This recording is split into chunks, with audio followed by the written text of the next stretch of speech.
ডাকসু নির্বাচনে ঐতিহাসিক রেকর্ড ভেঙে বিজয়ী হয়েছেন ছাত্র শিবির। ছাত্র শিবিরের প্যানেল 28 জনের মধ্যে 23 জনই বিজয়ী। এত পরিবর্তন কেন? বিএনপি কেন হেরে গেল?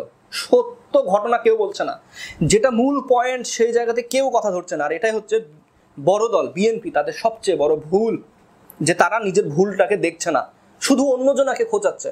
আর সেই ভুল নিয়েই আজকে কথা বলবো। তার আগে জনাব তারেক রহমান সাহেব, তিনি একটি ভিডিও বার্তাতে গত 1 সপ্তাহ আগে একটি কথা বলেছিলেন, যেটা বর্তমানে ভাইরাল হয়েছে আজকে। তিনি বলেছিলেন, আমরা অনেক বড় দল, আমাদের গ্রামে গঞ্জে চারিদিকে নেতাকর্মী ছিটিয়ে আছে, হাজার হাজার লাখ লাখ কোটি মানুষ আমাদের অনুসারী, আমরা ক্ষমতাতে যাবই। যদি এটা মনে করেন তাহলে আপনি ভুল। জনগণ যদি মুখ ফিরিয়ে নেয়, আপনার বড় দলের কোনো দাম থাকবে না। তারেক রহমান নিজে কথাটা বলছেন। তিনি বলছেন যে জনগণের কল্যাণে, জনগণের জন্য, জনগণের হয়ে কাজ করুন, তাহলেই আপনি জননেতা হবেন এবং আপনি নির্বাচিত হবেন। তারেক রহমান নিজে এরকম কথা বলেছেন ডাকসু নির্বাচনের আগে, কিন্তু এই পোলাপ্যানগুলো এরা ধরতে পারেনি। এরা ভুল করেছে। কোন ভুল? বিগত বছরে যেই শব্দ দিয়ে প্রত্যেকটা মানুষের গলা চিপে ধরা হয়েছে, সেই শব্দ ব্যবহার করেছে, রাজাকার। এটা একটা গালি। আমার বয়স 25, আমি কেন এটা হব? আমার বাবা 71 সালে, তার বয়স ছিল মাত্র 1.5 বছর, হেঁটে বেড়ানো ছেলে, সে কি রাজাকার হতে পারে?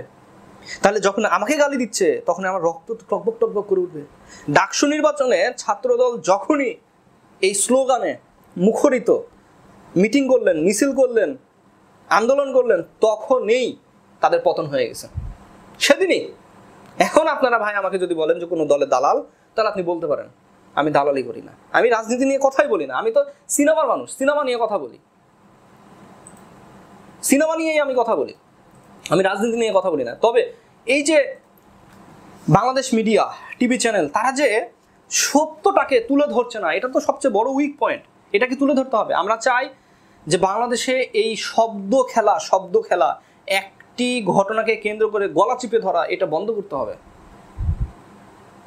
ওই 71 সালের ওই নীতিকে আপনি ধারণ করে যদি আপনি 24-25 সালে এসে যদি আপনি ইলেকশন করেন, আপনি জিততে পারবেন না। আবিদ ভাই, তিনি প্রথম সারির জুলাই যোদ্ধা। জুলাই মাসে তার একটা ভিডিও আমার মাথায় এখনো সেভ হয়ে আছে। তিনি বলছেন, দরকার হলে আমরা এখানেই শেষ হয়ে যাব, তাও কেউ কাউকে ছেড়ে যাব না, কেউ কোথাও যাবেন না, হয় সবাই একসাথে শেষ হয়ে যাব, নয়তোবা আমরা জয়ী হব। কান্না ঝরঝরিত কণ্ঠে তিনি এই কথাটা বলছেন, কারণ অলরেডি সহযোদ্ধাদের তিনি হারিয়ে ফেলেছেন কয়েকটা। এই ভিডিওটা আমার এখনো মাথায় সেভ হয়ে আছে। আবিদ ভাইয়ের জন্য আফসোস, কিন্তু তিনি সময়ের সাথে সাথে শিক্ষাকে হারিয়ে ফেলেছেন, আর ঐতিহ্যকে ধারণ করে একই প্যাটার্নে তিনি ভোট করতে গিয়েছেন, যে কারণে তার ভরাডুবি হয়েছে। শহীদ জিয়া হল থেকেই বিএনপি ডাকসুতে ভোট পাচ্ছে না। তাহলে ছাত্র জনতা কাকে চাইলো? ভালো মানুষকে চাইলো, কোনো দল দেখলো না, দল নয়, ভালো মানুষকে চাইলো, যার ভেতরে অহংকার নেই, যে ছাত্রদের সাথে থাকবে, যার উপরে আস্থা আছে, তাকে কাজে লাগাইলো। সেটাই হয়েছে। তো ডাকসু নির্বাচনে জামাত শিবির, তাদের জন্য শুভকামনা, তারা ভালো কিছু করুক, তাদের ধৈর্য, তাদের জ্ঞান, নমনীয়তা, ভদ্রতা আল্লাহ যেন আরো বহুগুণে বাড়িয়ে দিক, আমরা ওই দোয়াটাই করব।